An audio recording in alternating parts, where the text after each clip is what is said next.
It's a beautiful day in the neighborhood. It's a beautiful day for a neighbor. Would you be mine?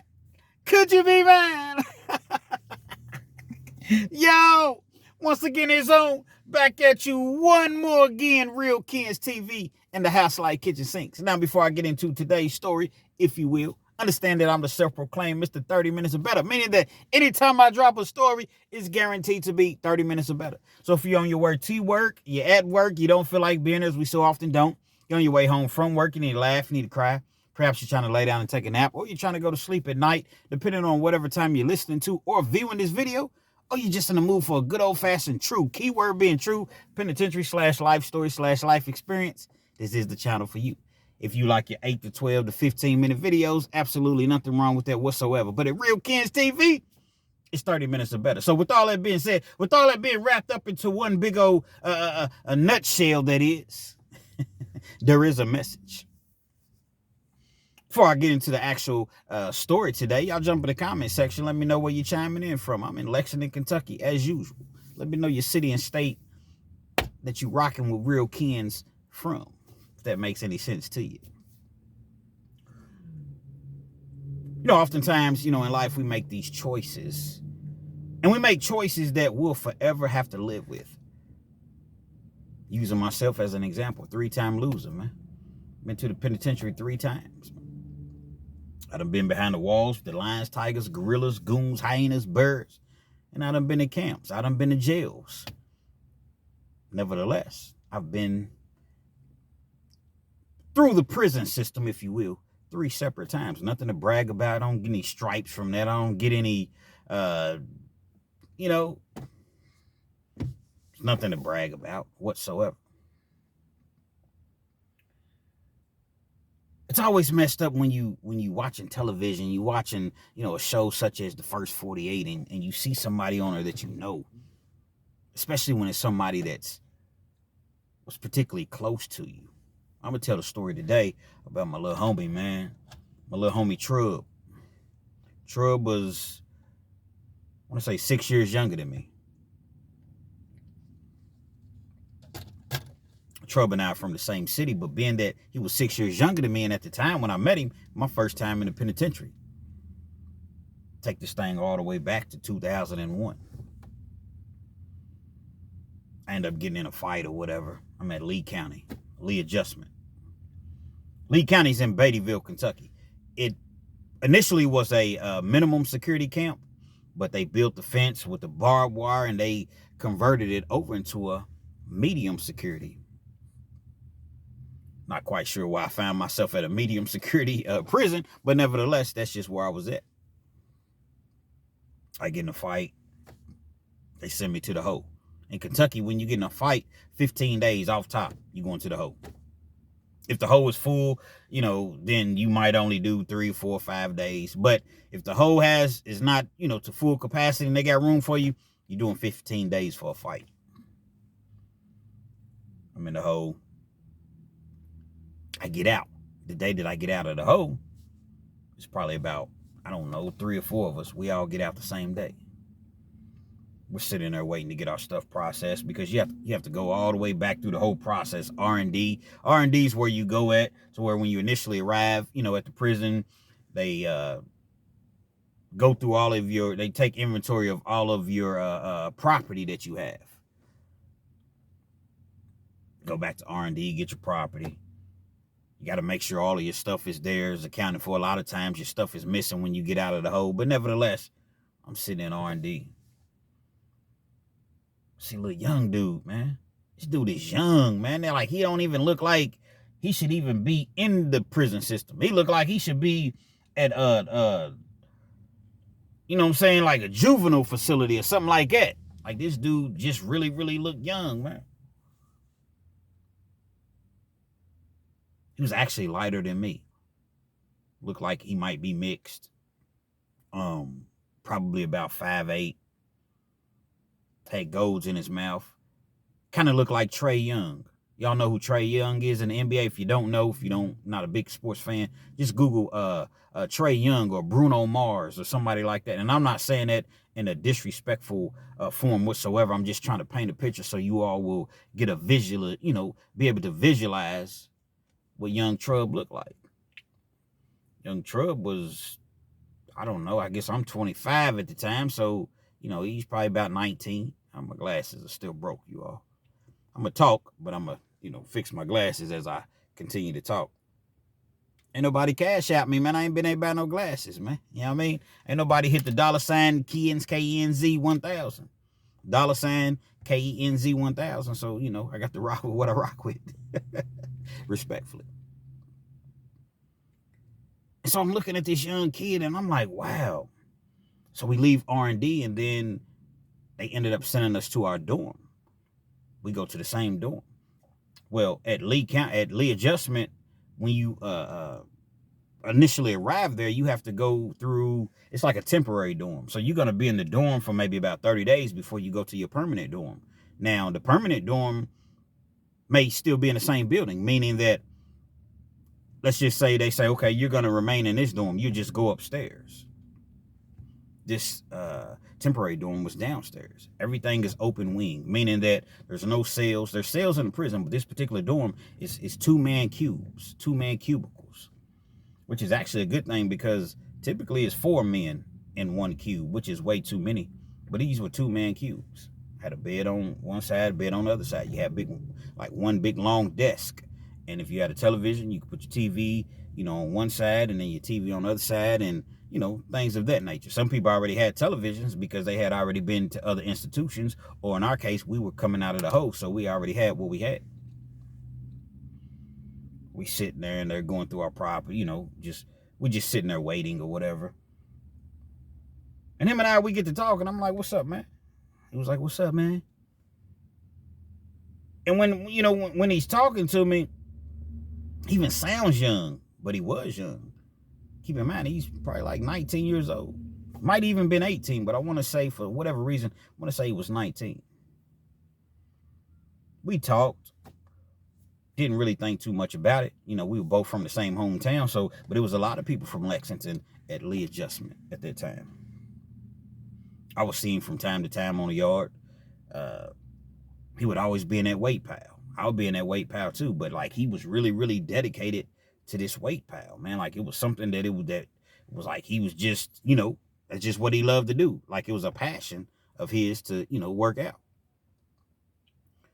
So as I mentioned, I was seeing him in the weight pile and never really had too much communication other than, what's up, man? You doing okay? I would always just kind of check on him a little bit, but he was already good. Like I said, there was plenty of homies from Lexington that was already down there. I ended up doing about 9 to 10 months at Lee County, and my custody score went down, so I was able to go to a camp.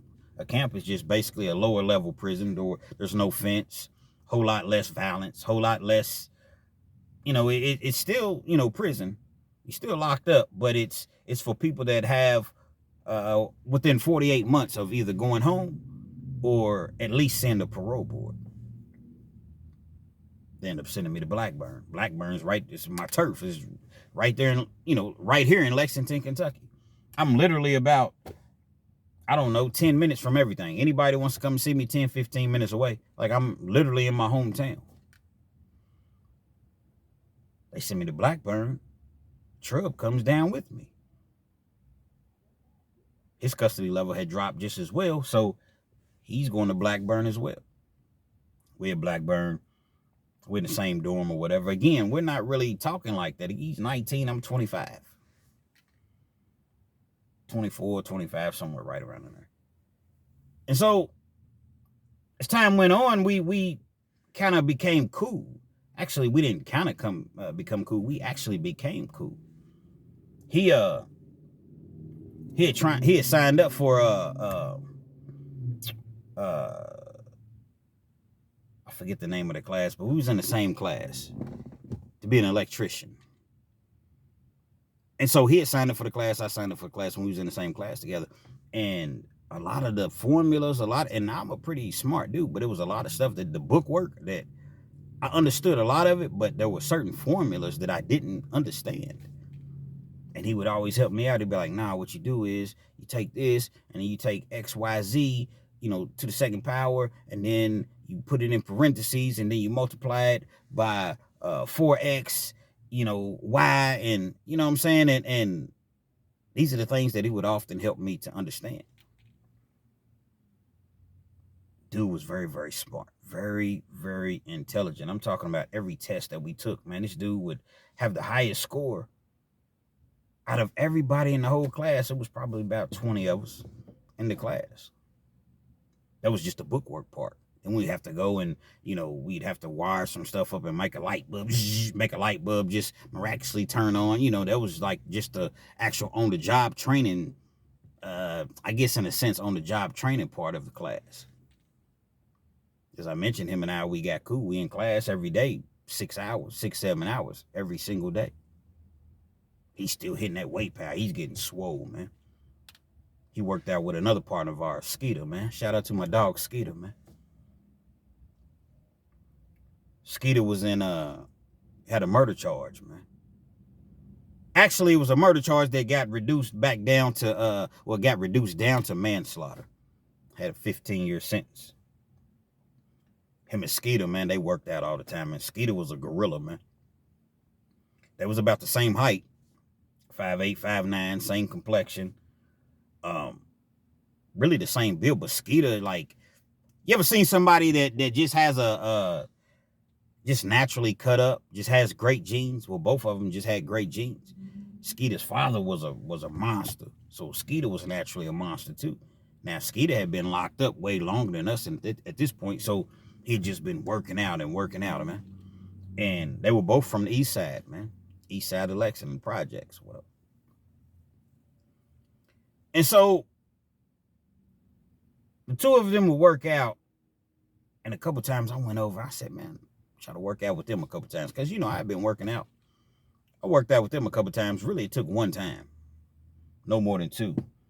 And it was just like, wow, I can't fool with these dudes, man. Like, they really on some other, man, because their endurance. It wasn't that they were stronger than me, but their endurance. This thing about working out, people will go and work out at the gym. You can't take 3 and 4 minutes between sets, man. Constant movement, man. Constant body movement. You hit a set, you grab something else. You do that, then you go back to doing this. I don't care if you're just doing body squats or jumping jacks or whatever. Continuous body movement, man. A little free game that I'm throwing in for you all. Call it circuit training. But at any rate, Trub, man, he was just a quiet, humble kid, man, on the yard. He goes up for parole. He had a 10-year sentence. He goes up for parole. In Kentucky, you do 20% of your time unless you're doing a violent crime, which is 85% of your time. Trub had like a little trafficking case. Never had been in trouble a day in his life. He didn't have a juvenile record or anything. The judge sent him straight to the penitentiary at 18 years old. At 18 years old, the judge sent him to the penitentiary. Never had a charge a day in his life for a small amount of crack. Is it right to sell crack? No, it's not. But the judge gave him no chance whatsoever. Sent him to the pen. He goes for parole after 2 years. Now, he's in his class, and I'm thinking to myself, like, I'm hoping that he goes home, but I'm not sure if he's going to make parole, because I'm thinking they're going to tell him, like, okay, go on, at least finish your class, so when you come home, you'll have some sort of certification, and, you'll be able to hopefully land yourself a good paying job. Y'all rock with me. The class was about 13 months. Trub was 8, 9 months, 10 months through the class, both of us. They give him parole. He came back, bro. I'm gone, man. They gave me parole. I'm like, for real, they gave you parole? Which gave me hope. But I still had like a year and a half before I was going, up for parole. 15 months, something like that. They let him go. He always told me that, bro, when I go home, man, I'm going to college, man. I'm going to UK. I'm going to get my degree. And that's my goal. That's what I'm going to do. Being that he came into the system at 18, he didn't have any kids or anything yet. Not to say that you can't have kids at 18. But he didn't have any kids or anything.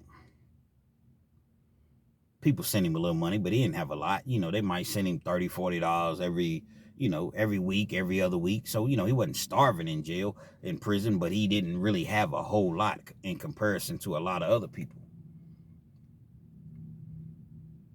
Trub makes parole. He goes home, and once he goes home, man, he's young, man, at this point. He's probably 20, I don't know. He's probably 20 years old. I don't really hear from Trub. I'm hearing about Trub, because people's always going to talk, but I don't really directly hear from him. He might have wrote one time or something like that, but, that's to be understood, man. I do my little 15 months, 18 months, whatever that I had left. I want to say it was 15.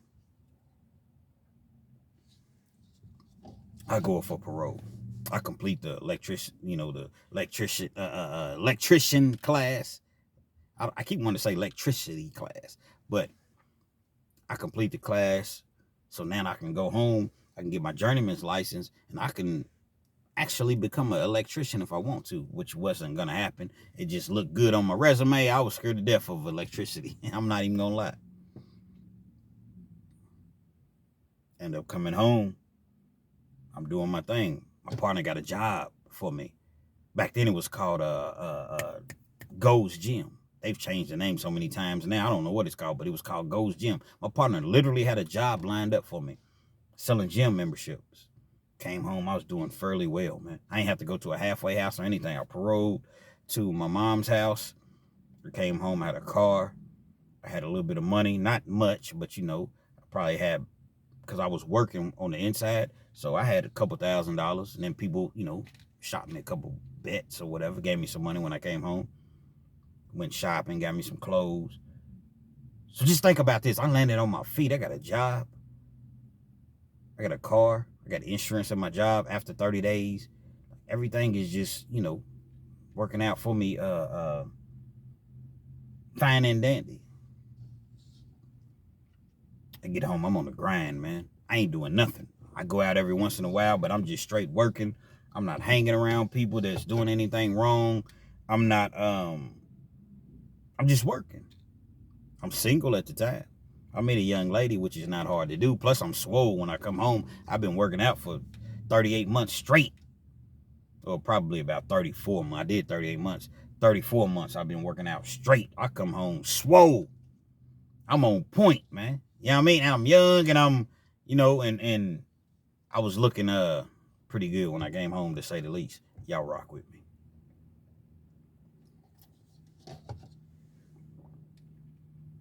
Finding a woman, that was not a difficult task whatsoever back then. It's not a difficult task now, to be honest. But nevertheless, everything was going smooth with me. Hadn't really thought about Trub too much, because I just wasn't in that realm. I wasn't in that space. I was just, focusing and doing me. My cousin, and I told my cousin, I said, look, bro, my cousin, man, he was like this. Like, we was like this. He was really like my brother, but he was my cousin. He had a brother that had passed away, so his mother had told him, like, you like my son now. Anything you need, anything, whatever. You like my son, but, like, my cousin and I, we always been tight. We didn't really get tight until high school, so, 15, 16 years old. But we was tight. Kick it. Go to the clubs, whatever. One of us fought, we both fought. It didn't even matter. We argue with each other, whatever, but, the next day, everything's everything, Like I said, like real live brothers, man. Kind of like the big bro that I never had, because he was like a year older than me. I told him, I said, hey, cuz, let's start a picture booth. He was like, what do you mean a picture booth? I said, I noticed that if you go to other cities, when you go to the clubs, they always have a picture booth set up. Nobody in Lexington was doing a picture booth. Nobody. I hadn't seen it. I'm not going to say nobody. I hadn't seen it. I hadn't seen anyone doing a picture booth. So I went and bought all the stuff, man. I had been saving my money. I've been living at home, stacking my bread up, saving my money or whatever. We was using Polaroid, so it's not like it cost that much now. I had to buy the stand, the backdrops. I bought like 3 or 4 different backdrops. like I said, the stand, we had the camera, the film. So it costs a little bit of money. I don't remember exactly how much it costs off the top. Probably $1,200, $1,500, something like that.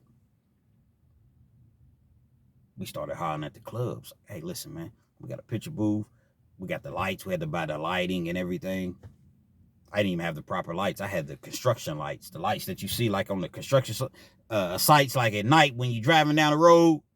You know what I mean? The highways or whatever, and you see them bright ass lights. I had those because I didn't really know what I was doing. I should have bought the lights that I seen at the camera store, but I was kind of trying to take shortcuts. So we had everything jumping, man. We at the clubs. Initially, it was kind of slow, so I said, "Look, man." Not trying to say that I take credit for everything because he put in a whole lot of positive input just as well. But I said, "Look, bro, this is what we do.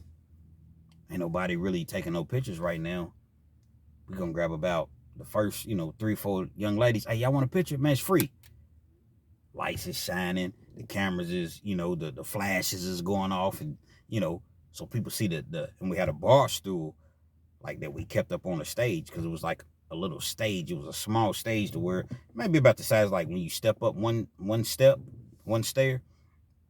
you step up on the stage, so everybody's watching. Once we did that, it took off. Everybody wanted pictures. $10 a picture. If you want 2 pictures, 2 for $15.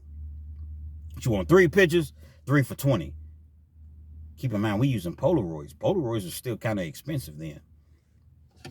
We hadn't even transitioned over to the printing the pictures out on the on the printer.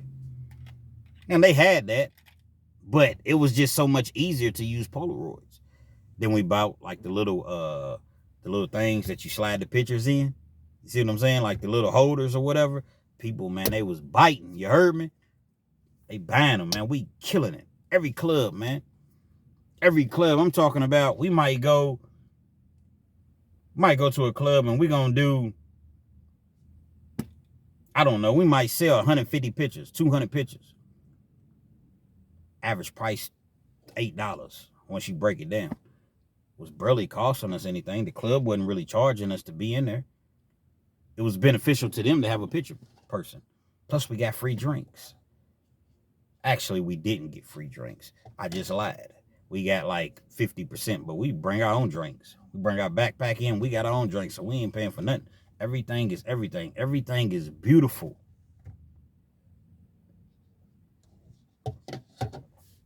Got kind of tired of being out late like that every night. Well, not every night, and it wasn't every single weekend, but it was often. It was kind of when we chose to be. So Lexington at that time was like really, they was bringing artists through. So you had Ludacris, you had UGK, you had, well, actually it was just Bun B because Pimp C, I think Pimp C had passed away at the time.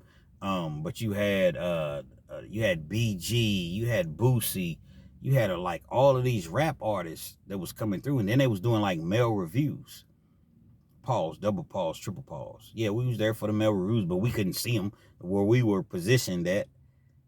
But the ladies was coming around, like they would do like a combined male, female review.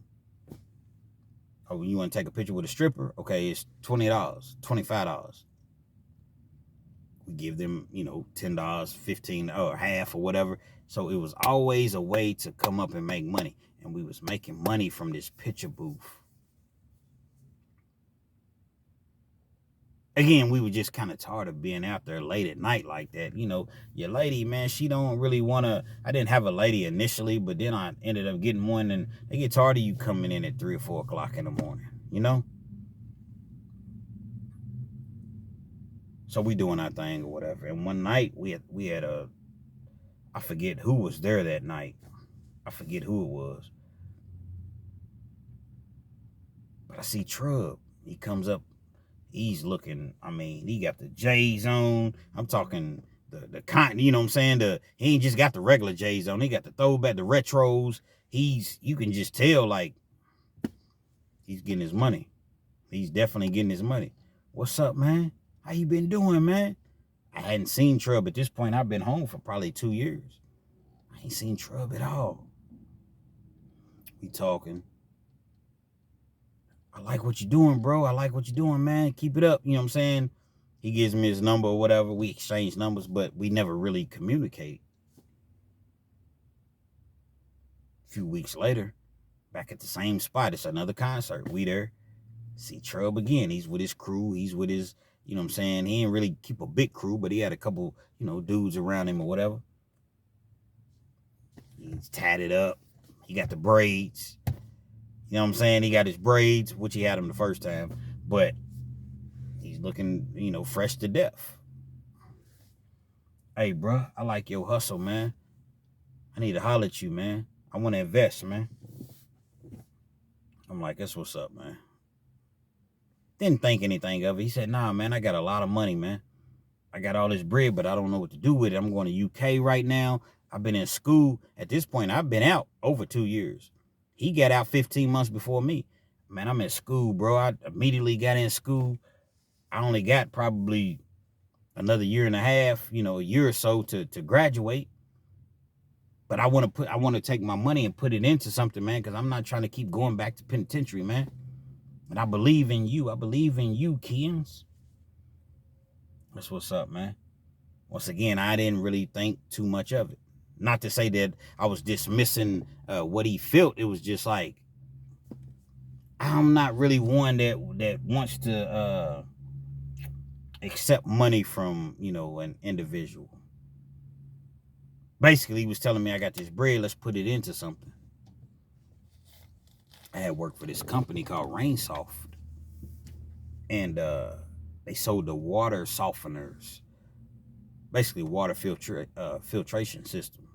Now you can just go anywhere and buy them and hook them up to your sinks and whatever. But back then, it hooked up to your water main. So any faucets or whatever that was, in your home, the water would come out soft, purified crystals at the bottom of the water that would take all the dirt and chemicals out of the water.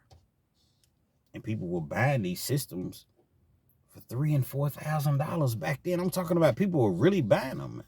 It was called Rainsoft. Once again, I was working for Rainsoft, and because I was no longer working at the gym, and I was making money. Like, people buy from you because they like you, your personality. And I was selling the hell out of these systems.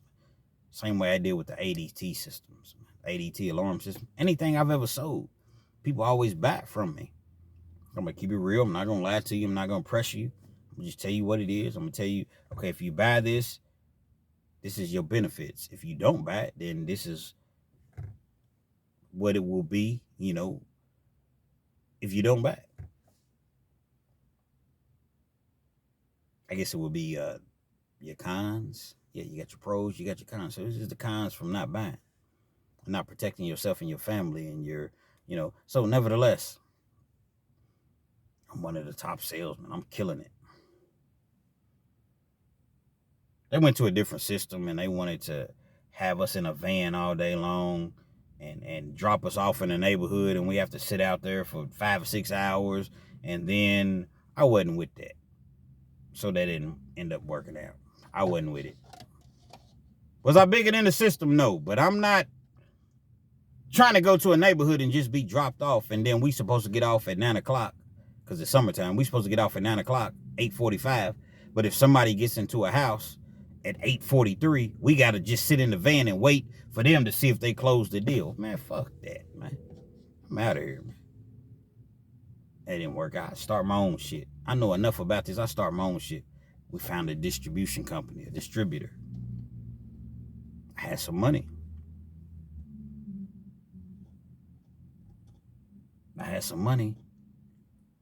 Cuz had a little bit of money. Nah, man, I ain't really ready to do that yet.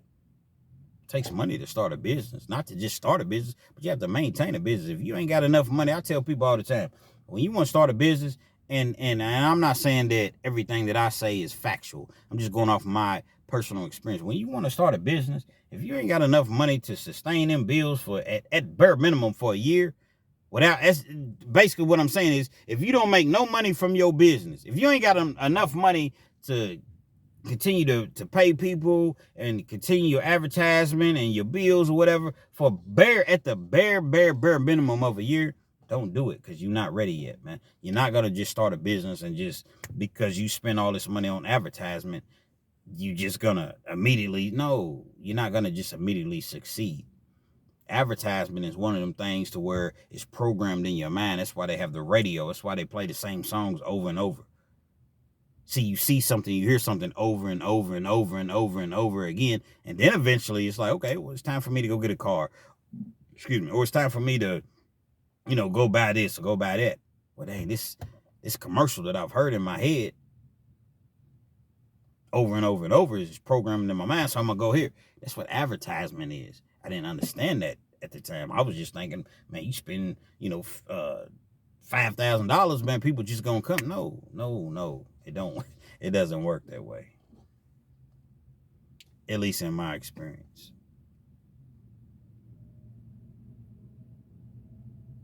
Trub is still hiring at me. Look, bro, I got this money, man. I'm trying to invest this bread, man. So I'm like, well, look, bro, let me see what you're talking about. He invites me over to the house one day. I go to his crib. He got like a little condo. He don't own it. He renting it, but still, he could have bought it. He comes to the door. He trying to show me how swole he got his. I ain't gonna say he trying to show me, but he always wore like either no shirt or a white beater. He's tatted up. He's about to graduate from college. Like I said, he got his golds. He done got some more golds. He got his braids. Trouble just had a son. From what I can recall and remember, the young lady he met that was going to the University of Kentucky, UK, she was from Miami. So he had a son. So, she would go home to Miami or whatever. And, Trub would go down to Miami and she would come here. And it was just, I believe at the time she had graduated and moved back home to Miami. Everything that I'm saying for you all that know Trub, it's not 100% accurate, and I apologize if it's not, but I know that it's very, very close. So I don't want to disrespect the family or anything like that if I don't tell the story 100% accurate, but it's very, very close, man. That was my dude. That was my dog.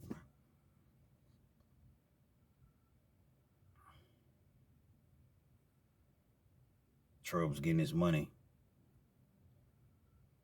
We talking one day. Like I said, I go to his crib or whatever. He said, come on, man, let's take a ride.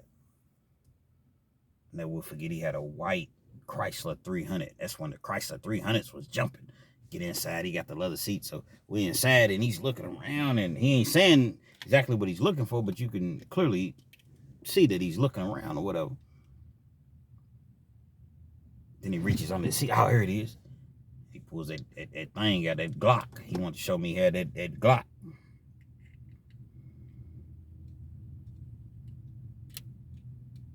So we driving. He said, wait right here, man. He pulls up. I don't know where we on the east side. We're on the east side of Lexington, which is, I'm from that area. But I don't know exactly where we're at. He just, we're on the east side.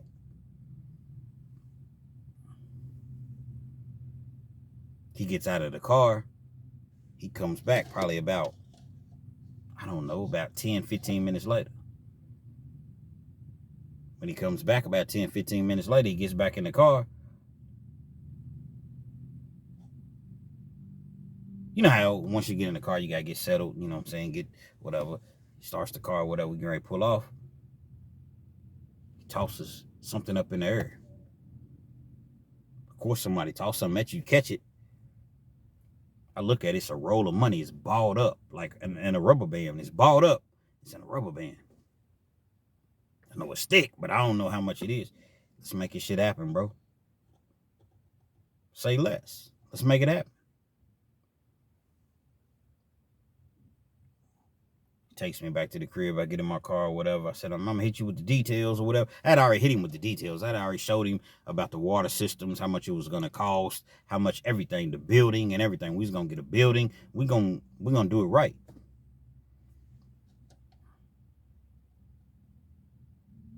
Once he gets out of the car, I get around the corner.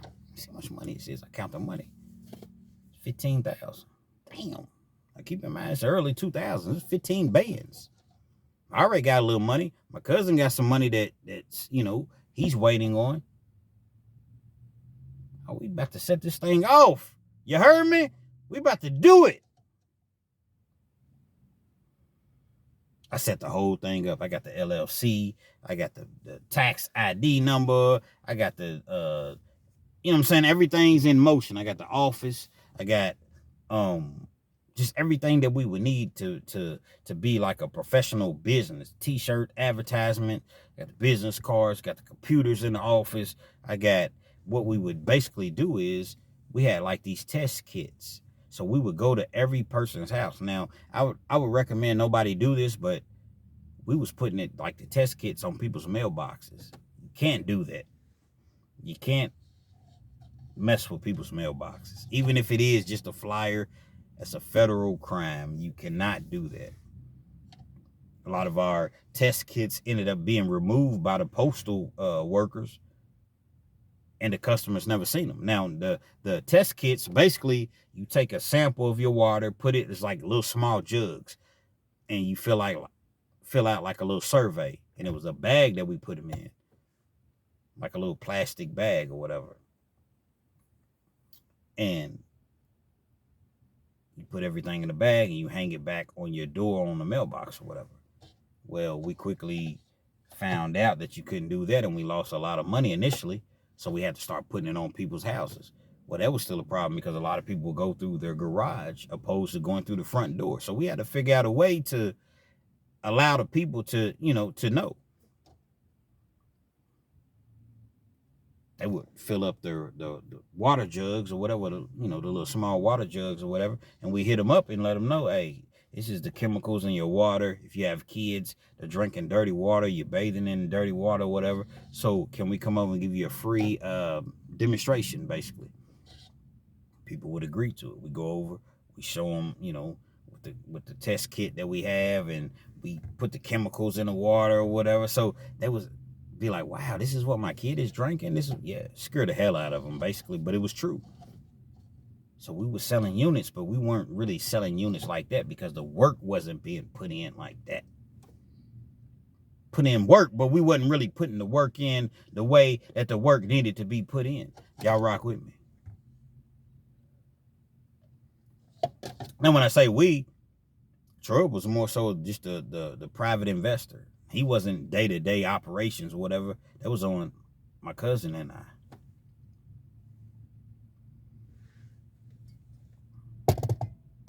I think we were buying the units for maybe $600. They going for $2,500, $3,000, $2,000 for real. We had financing.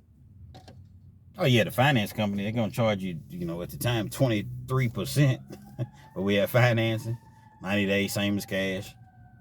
Can't pay a bitch off in 90 days, and you're gonna be paying 23%. But we had all of that. Like, we was a legitimate. We were registered through the Better Business Bureau, Chambers of Commerce. You look us up. Internet wasn't prevalent the way that it is now. You look us up, you see we were, a legitimate company. Couldn't compete with Rainsoft. Though Rainsoft, they had been around for years and their money was just so long or whatever, in which we weren't trying to compete with Rainsoft. But I seen what Rainsoft did, and I understood the potential of the company. Problem is, I still had one foot in and one foot out. Instead of dedicating my time to the company and doing everything that I'm supposed to do as far as business wise, I'm still going to the casino. I'm still in the streets. I'm still getting fast money. And I'm not dedicating myself. The belief that Trub had in me, I'm letting him down because I'm not doing everything that I'm supposed to be doing. Money was coming too slow for me. Impatience, man. Money wasn't coming fast enough. We doing our thing. I'm doing my thing on the side. One night we at the club, me and my cousin. It was a strip that we were in. It was like, I don't know, 5, 6 different businesses. It was a laundromat. It was Subway. It was a barber shop. It was a clothing shop, a shoe store. You know, it was a strip, but it was a small strip. We in the club one night, and my partner, man, Omar, I never will forget this. I grew up with Omar, man. Shout out to Omar Christian. He was like, hey, bro, I was at my brother's barbershop because his brother owned a barbershop on the strip. He said, man, bro, the detectives came asking questions about you all. I was like, what? Yeah, the detectives came asking questions about you all. What do you mean asking questions? Asking, when's the last time that they seen you all at this establishment? Are they here daily? If they are here daily, how often are they here? Or I'm like, for real? Remember on the movie Friday? When they were sitting in the house, Craig and Day Day? I look high. For real? Actually, Craig was talking to what Day Day. No, yeah, Craig. He was talking to old girl. Yeah, Debo knocked out. I forget her name. For real? That's how I was like, for real?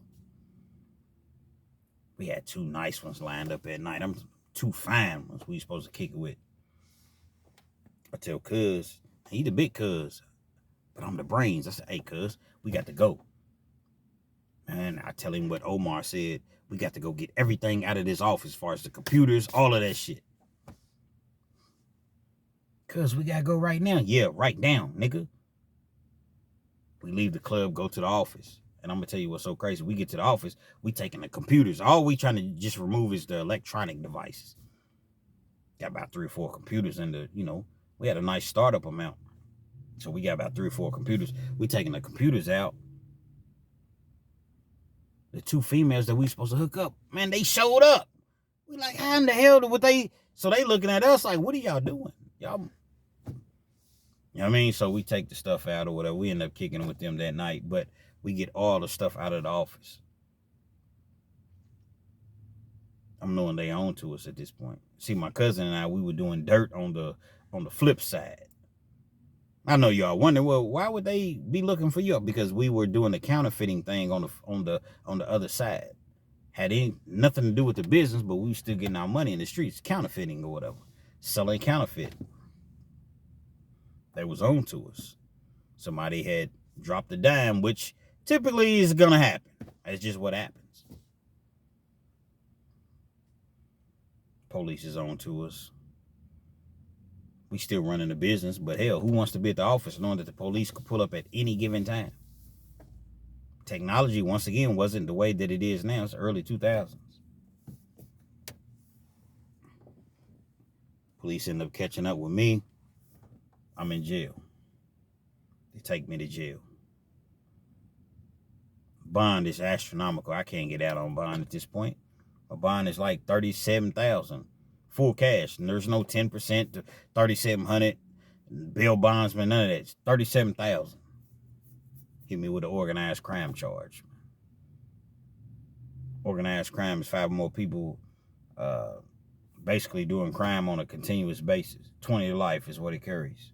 Class B felon. Well, it carries 10 to 20. But with my past, the enhancement makes it 20 to life. I'm in jail. They get Cuz. His first time ever being in jail. These people quickly buying him out. He spends the night. Trub didn't have nothing to do with anything that we had going on. He's wondering what's going on. He's not trying to go to the office because he's already doing his thing. He done graduated from UK at this point. He got plenty of bread. He got plenty of his own things going on over here. So the last thing he wants to do is come over to the office, man. I ended up getting out like 7, 8 months later. The judge finally reduces my bond. I ended up getting out 7, 8 months later. I get out on bond, and I end up running into my cousin. I see him in the club or whatever.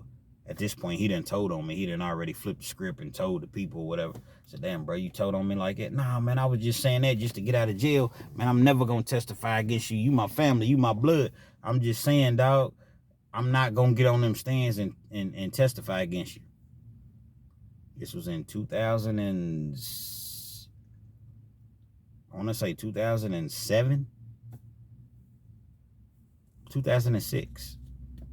This was in 2006. We briefly talked. We part ways. I hadn't seen Trub. I'm out one night. I'm walking through. I see him. He's with his crew. You know, they deep, 4, 5 deep. What's up, man? What's up, Trub? What's up with that bread? That's what he said to me. What's up with that bread? I said, bro, I'm going to get you something, man. I said, man, I apologize. I hadn't seen him. I hadn't talked to him. I apologize, man. Man, I ain't tripping, man. I just, you know what I'm saying? What's up with that bread? We ended up seeing each other a couple more times. You know, I was getting him something, you know, it wasn't a lot, 500 here, 1,000 here, 1,500. So I gave him a lot of his money back. Not all of it, but I gave him a lot. I'm going to keep it real, but I gave him, he appreciated the effort that I was here, man. Business didn't work out. I had intended on selling basically what happened when I was in jail, my cousin took all of the merchandise, all of the water softeners, sold them back to the manufacturers for half price. Didn't give me a dime. Didn't even tell me. I didn't even know. Here we are sitting with about 15 water softeners, and he done sold them back and got the money and never said anything. Sold the equipment, sold everything. Bro, I had to pay for my lawyer. I had to pay. Damn, you just sold my shit, man. I bought that shit. You didn't buy that shit. Me and Trub bought this shit. Because the money that he was supposed to contribute, something went down and the money didn't come in the way that he thought that it was going to come in. So I covered him. It was just like, okay, we'll work it out on the back end. Pause, double pause.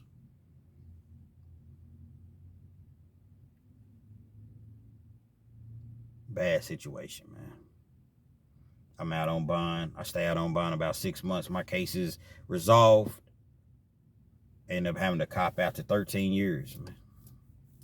Cop out means plead out. I had to plead out to 13 years. It's going to take me to trial and knock my head off. I got 6, 7 people pointing the finger at me. If I go to trial, man, I ain't trying to risk getting 20 to life. You offer me 13 years. I do a little bit less than 3 to the parole board. Got a chance of coming home. I done already been locked up for 7, 8 months. So that counts towards my time towards the parole board. I do another 2 years, I got a chance of coming home. I take the 13-year sentence. Cuz done told on me, he done agreed to testify against me, along with 5 or 6 other people. How am I going to win at trial? How am I going to beat that? One person says you did it, you can possibly beat that, as long as it's not a murder case. 2 people say you did it, but you get 3, 4, 5 different people saying that you did it, man, you better know when to hold them. You better know when to motherfucking fold them. And I knew when to fold them. And I took that 13 years. Problem was, I already had 11 years on the shelf. So it gave me a total of a 24-year sentence, which in Kentucky don't really mean nothing, because you do your time to the parole board on whatever new time you got. Did another 2 years during that time that I was incarcerated. I get the news, man. I didn't even know for the longest, because I didn't get the news initially. As I mentioned, Trub had his girl, his son's mother. She was from Miami. Trub had a long lost brother that he never knew. Same dad, different mamas. He was in Miami. They had became acquainted, got close, was talking on the phone all the time or whatever. he understands and he learns that Trub's the man down there. At this point, Trub is the man. When I say he's the man, he's the man. At this point, I don't know what he had, but I would say Trub was $500,000 nigga, at least. Probably more than that, because he was damn near that when I, was out. College degree, man. But he had a felony. Nobody want to hire you because you got a college degree. You got a felony for trafficking. That's what I be telling people all the time, man. It's cool to get your paperwork or whatever, but when I say paperwork, get your degree or whatever, but you got a felony. Trouble had been out for years, never caught a case. Quite sure that they might have been on to him. I don't know if they were, if they weren't, but so many rats and snitches out here, one would think that they probably knew who he was. Back at the news, man. Trub goes down to see his son. He meets up with his brother, supposedly. His brother had hooked something up to where Trub was going to go and cop, two of them things. I'm going to just leave it at that. Truck stop. Y'all can Google this story, man. Jerome Jones, man. First 48, Jerome Jones, Florida, Mexican killing. Goes to meet the dude. Trub gives him, what he gives him. Mexican dude gives him the money. Trub turns around, gets back in his car. He's going to see his son, man. Bow, bow, gets blasted in the back of the head. Never seen it coming, man. Never seen it coming. On site. DOA. Never seen dude coming. Dude never could have done that to Trub if Trub even had an inclination that back of the head, man. And what's so crazy, the Mexican dude, I don't know what's going on with the case now. The Mexican dude got convicted, but then he got his case overturned in the appeals court. And I need to go back in and look it up to see what ever happened with that.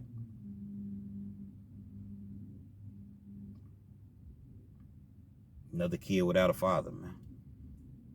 All that money, all that hard work, studying and going to school and everything, for what? To be unalive young?